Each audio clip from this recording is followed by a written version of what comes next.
Talaga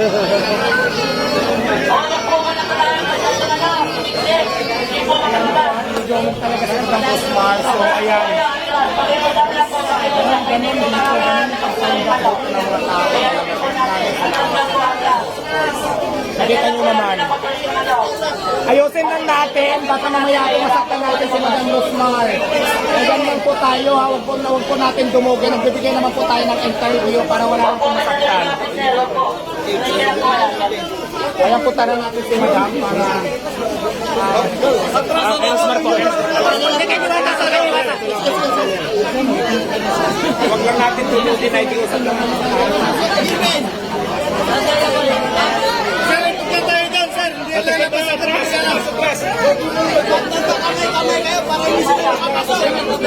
Kamay kayo para hindi sila makapasok. Sir, alam natin sa bagay na may tuwa, sir. Silog lang. Kasi kaya po tayo nito.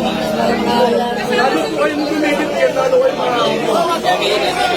Kaya pumasok sa akin, ang kami pumasok. Po, trabaho lang sa mga sa inyo. Ilang po po kasi nila nila. Ilang po bayan ng dito. May kausap lang po tayo. Kasi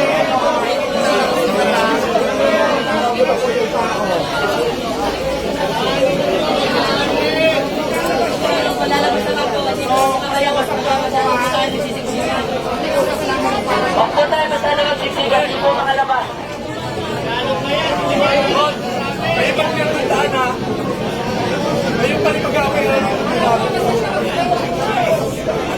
Pag lumabas po, huwag po tayo masyadong pumasok. Kasi hindi po makalabas po maayos yan. ito na lang pa kayo mag-escape sa dito sa may kasi.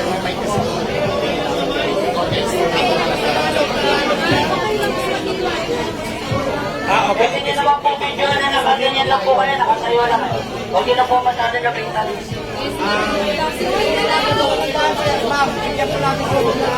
Sipag nyo lang po kayo dito sa kabila po, sa kabila.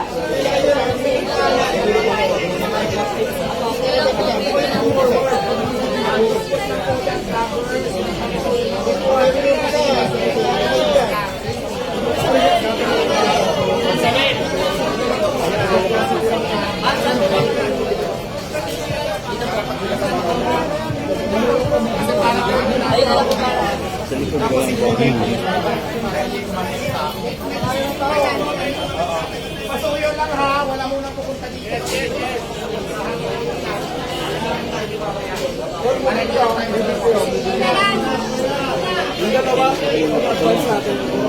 Sige na.